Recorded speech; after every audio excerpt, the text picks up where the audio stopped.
السلام علیکم ورحمۃ اللہ وبرکاتہ۔ آپ اپنا ہی یوٹیوب چینل روحانی علاج دیکھ رہے ہیں۔ آپ سے گزارش ہے، محبت کرنے والوں سے گزارش ہے، چاہت کرنے والوں سے گزارش ہے، پہلے کی طرح آپ بھی دیکھیے گا اور اللہ کریم کی بارگاہ میں دعا گو ہوں اللہ کریم آپ کے دیکھنے کو، عمل کرنے کو اپنی بلند بارگاہ میں قبول فرمائے اور ہم سب کے لیے شفا کا ذریعہ بنائے۔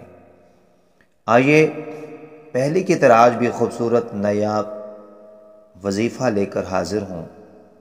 سورۃ الفاتحہ کا پر اثر وظیفہ سماعت کیجیے۔ حضرت عبداللہ بن عباس رضی اللہ تعالی عنہ روایت کرتے ہیں کہ حضور اکرم صلی اللہ علیہ وسلم نے فرمایا، نظر کا لگ جانا حق ہے، یعنی نظر لگ سکتی ہے، لگتی ہے۔ اگر کوئی چیز تقدیر کو کاٹ سکتی ہے تو وہ نظر ہے۔ وہ کیا ہے؟ نظر ہے۔ مسلم شریف کے اندر آتا ہے اور اس کا علاج بھی بتایا گیا۔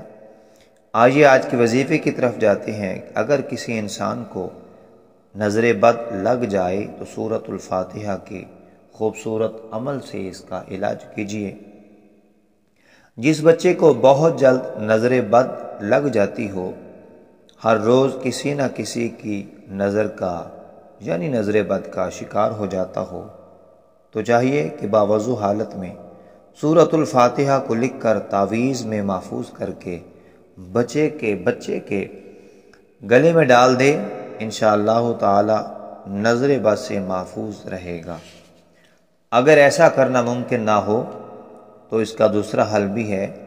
اگر بچے کے گلے میں تعویذ ڈالنا مشکل ہو تو پھر ہر روز نماز مغرب کے بعد اول آخر 11 مرتبہ دروشی پڑھ کر درمیان میں یعنی 11 مرتبہ دروشی پڑھنا ہے، پھر درمیان کے اندر 3 مرتبہ سورہ فاتحہ پڑھ کر پھر 11 مرتبہ دروشی پڑھ کر بچے کو دم کریں۔ انشاءاللہ تعالی بچہ تاحیات نظر بد سے محفوظ رہے گا۔ انشاءاللہ تعالی اللہ کریم آپ کو بھی نظر بد سے محفوظ فرمائے، آمین۔ السلام علیکم ورحمۃ اللہ وبرکاتہ۔